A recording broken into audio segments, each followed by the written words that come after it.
থেকে একজন উপদেষ্টা বিদেশ যাওয়ার সময় এয়ারপোর্টে একটা ম্যাগাজিন ধরা পড়ে টাকা একক ব্যক্তির কাছে কি আসলে সেটা নাকি বলা হচ্ছে AK-47, কারণ এই ধরনের স্বয়ংক্রিয় কোনো অস্ত্র কি একজন এটা কিন্তু AK-47 না, এটা তারই একটা লাইসেন্সকৃত হাতিয়ার, পিস্তলের একটা ম্যাগজিন দিয়ে থাকে, একটা খালি ম্যাগজিনটা, ওইটা ভুলে ওনার ইসে রয়ে গেছিলো ওইটা। না বিদেশ যাওয়ার কিছু না, হয়তো ভুলে অনেক সময় আপনি দেখেন হয়তো চশমাটা নিয়ে যাবেন, ভুলে হয়তো চশমা না নিয়ে মোবাইলটা নিয়ে রওনা হয়ে গেলেন, এরকম এই ভুল, এটা একটা মানে জাস্ট একটা ভুল।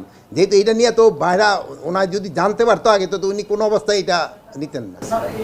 ফেসবুকে মানে অনেক জায়গায় দেখাও যাচ্ছে যে যারা বৈধ লাইসেন্স পাবেন তাদের ক্ষেত্রে বয়স 30 এবং 3 বছর পর দেওয়ার একটা বিষয় আছে।